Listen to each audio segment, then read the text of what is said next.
What is? Yes. Welcome to Connecting the Dots in Early Childhood Education. And this is our second roundtable conversation. So if you missed the first, make sure you do find some time to go back and check it out. Because in the first roundtable, we all introduce ourselves and something about our backgrounds, our culture, all of the different things that impacted us as we were forming into this adult human that we all are at this point. And that's really where you have to start when you're going to have some of these conversations that can be difficult around race and equity. So we hope that you'll take a listen and get to know us a little bit. And in the meantime, let's tell everybody what we're going to be doing tonight's conversation. Building on the first conversation, we've decided that in this roundtable, we will discuss today some of the different aspects that teachers grapple with when trying to step into a safe feeling and a safe place and creating that safe place in your classroom to have some of these conversations with your young students. So that's going to kind of ground a lot of our conversation tonight. And we'll also be sharing some resources with you and some of our own ideas of how we might do it in our own classrooms. So that being said, I want to reintroduce Allison. Would you like to say a few words? And then we'll get to Shannon. Great to be here. Very excited about this topic and the support it offers teachers that often feel isolated and sometimes blindsided by things that come up. You know, we have our classrooms are by nature very dynamic, and sometimes we may feel ill-equipped. So I'm really excited about this. Thank you. And Shannon, what are your thoughts about tonight's conversation? What are you most excited about? Mike.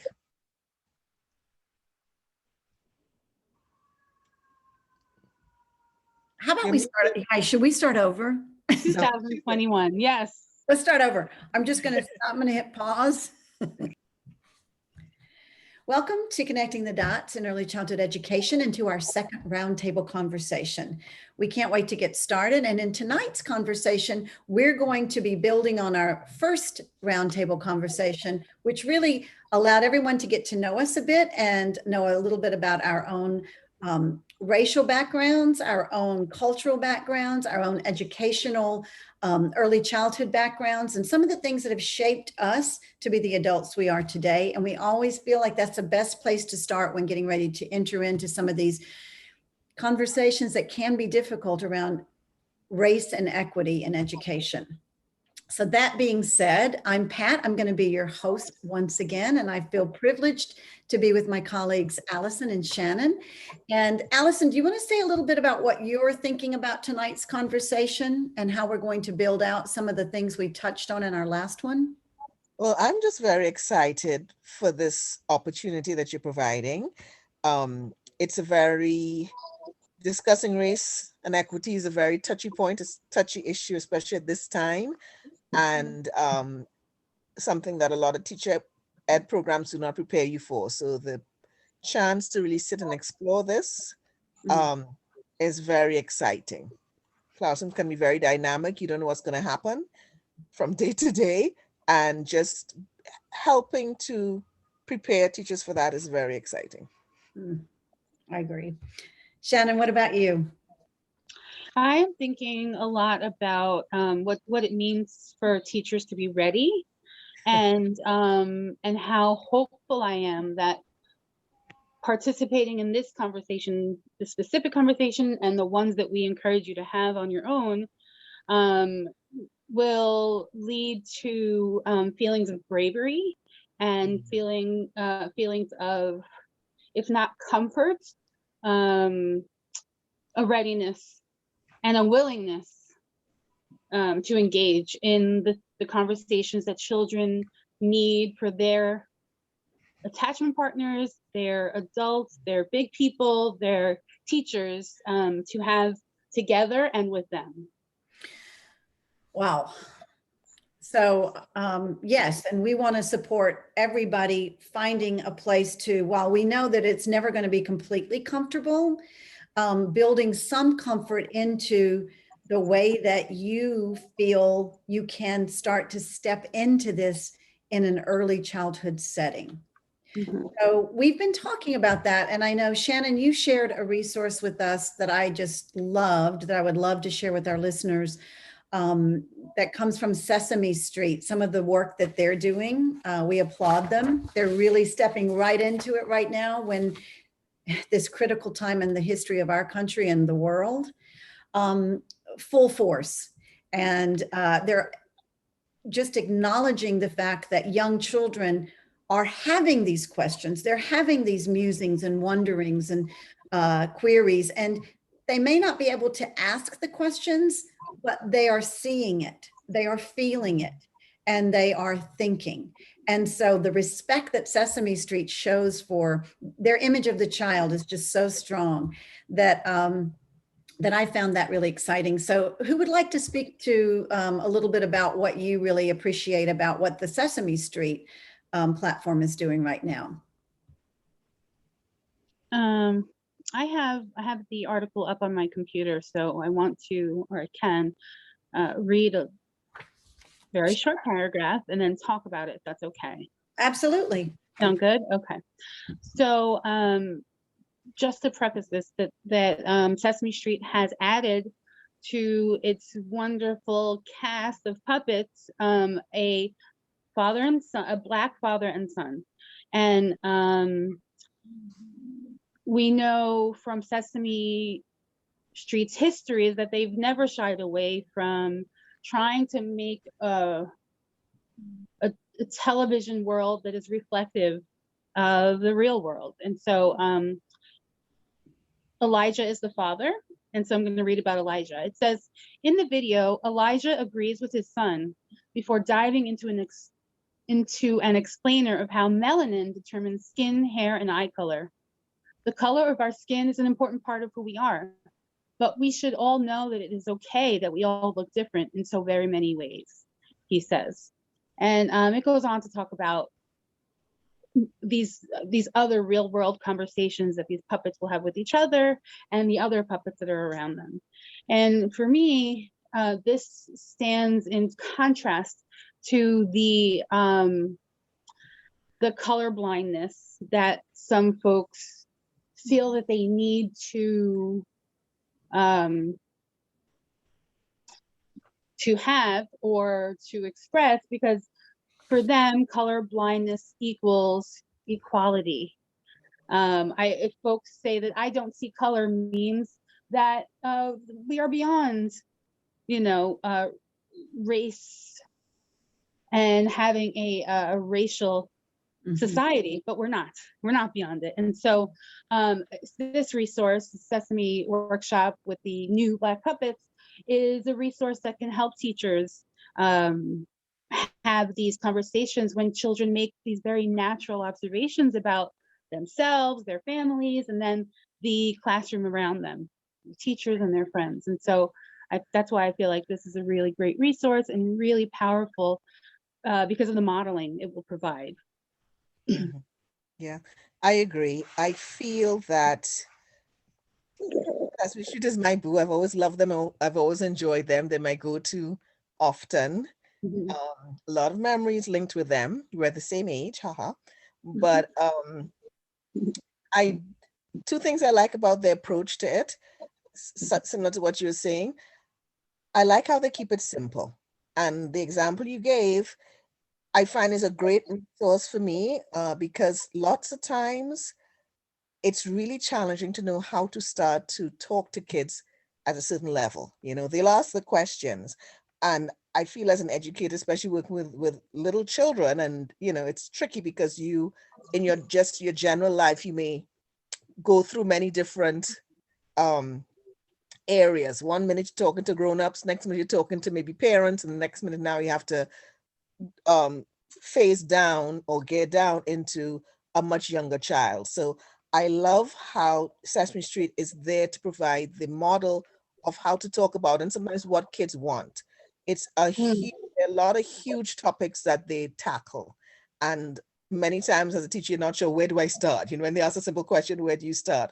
But oftentimes it's a reminder that they just really have a basic I want to know the basic facts, and sometimes that conversation you pointed out, that interaction where they start talking about melanin, sometimes you may not even think to talk there. You may want to get at a more esoteric, higher plane, which is Right. where you as an individual are with this topic.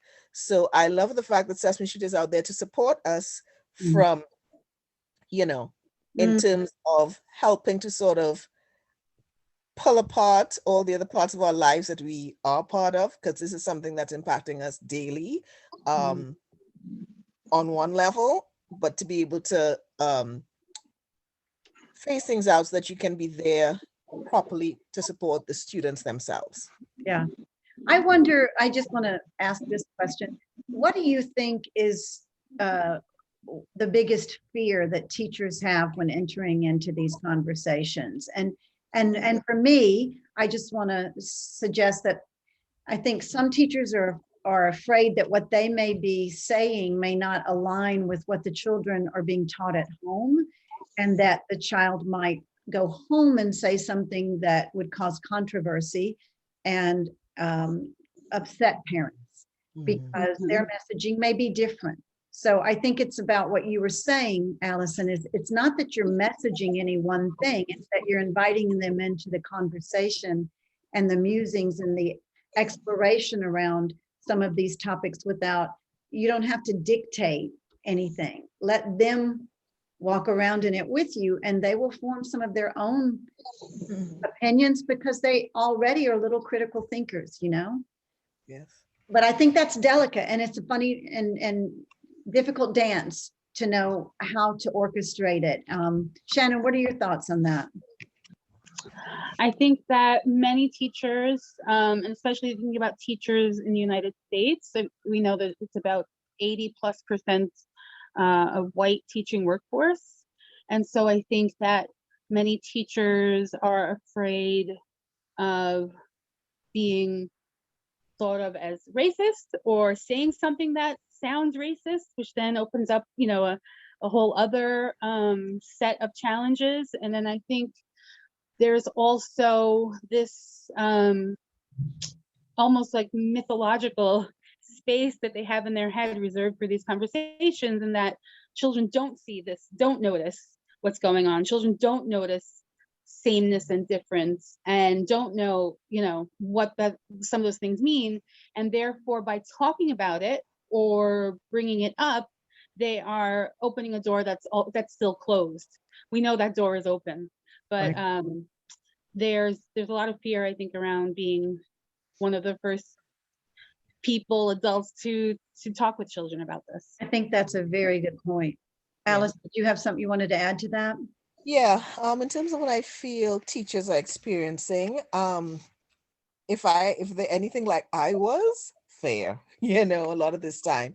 I think you touched on a lot of the points in terms of what do the parents expect? How you sort of staying true to them and strengthening that partnership by supporting them, by mirroring or again encouraging the certain type of mindset, which is something that may not be spoken of or discussed often enough in our field. And in that regard, I think one of the most important and crucial things that can be done is, again, as we're starting here, having those conversations. I think one of the best things that can be done is for schools to be providing that space for teachers, colleagues to collaborate and start having those conversations so you don't feel as blindsided going in. And sometimes it can be very frustrating. You start off as a teacher with a plan. This is what my lessons are going to be out. This is what I'm going to do today.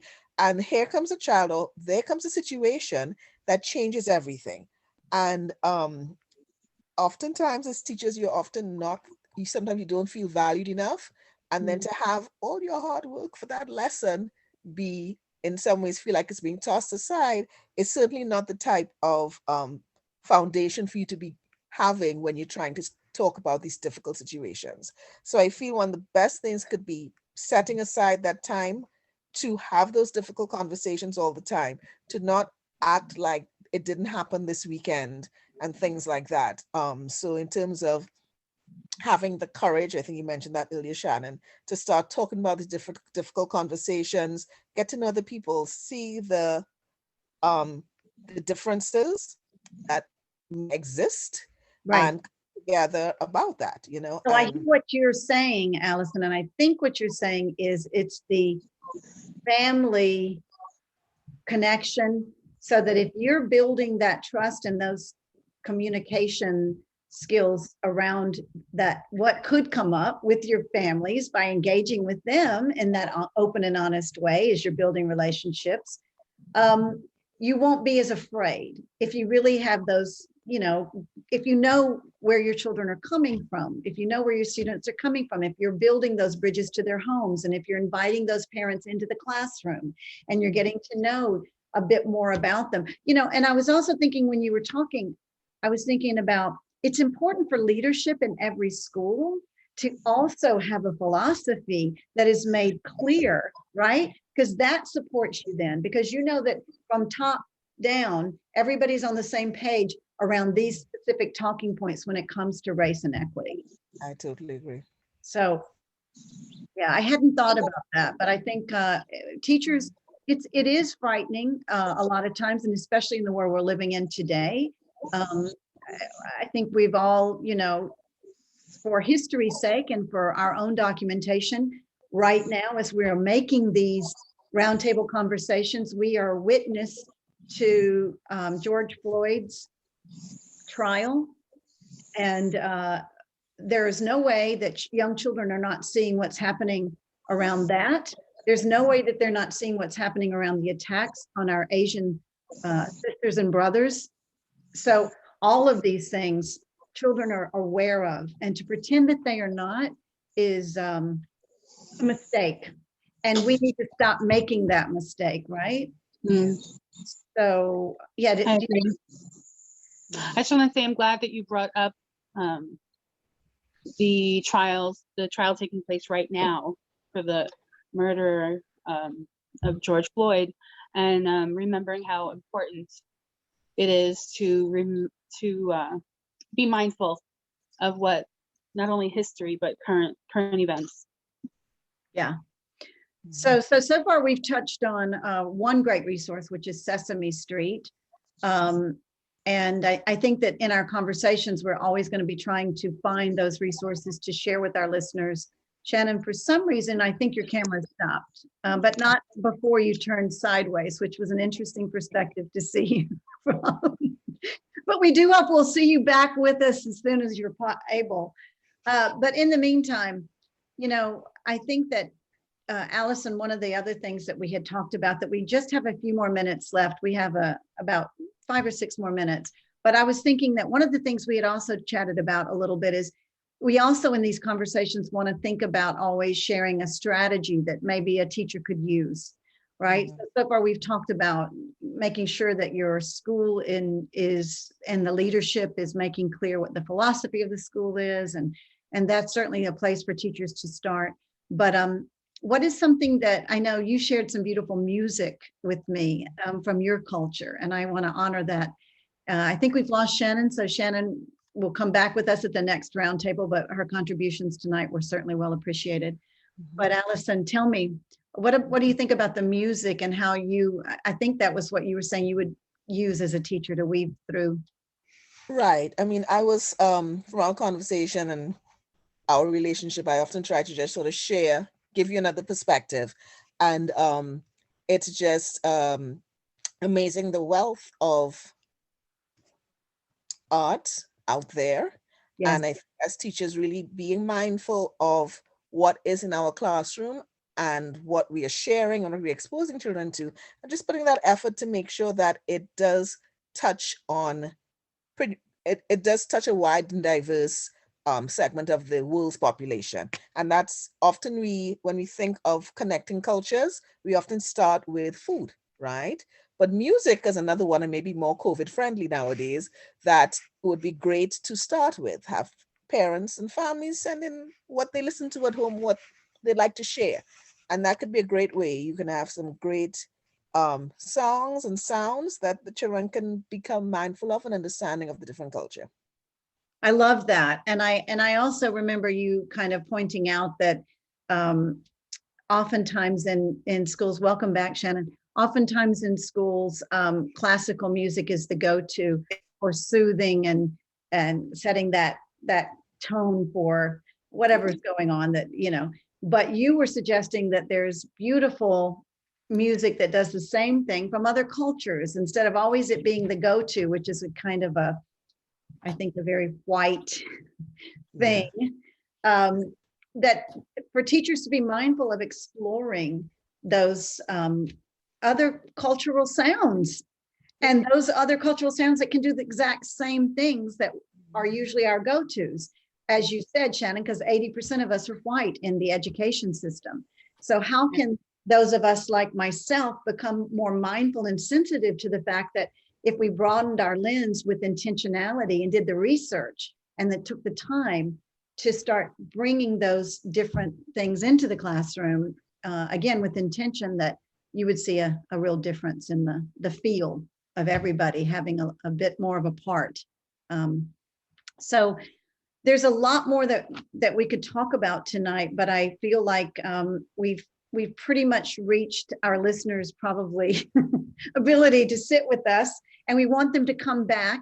I do want to put a plug in though, while we're all together tonight, that if you're listening to this in time, on April 8th, one of the things that we're doing at Connecting the Dots is inviting our listeners to come and join us for the book launching of Antron Sykes, who's written a wonderful book about My Heroes Don't Wear Capes. And Antron is a Black male educator, book writer, illustrator. And this is a book that I think deserves to be in every library. So I hope you'll come and hear him talk about his journey and how he came to write this book at this time in our history. So anybody have anything else to say before we say goodnight? How about Keep this? having conversations. Yeah. Be brave. Don't stop. Be brave, don't stop. And don't forget to come back again for our next conversation, our third roundtable conversation. We can't wait to continue to engage with you in this way and have you be part of our community. So until then, see you next time. Bye, ladies. Thank you for joining me. Bye-bye. Mwah. Love you. Bye. Bye.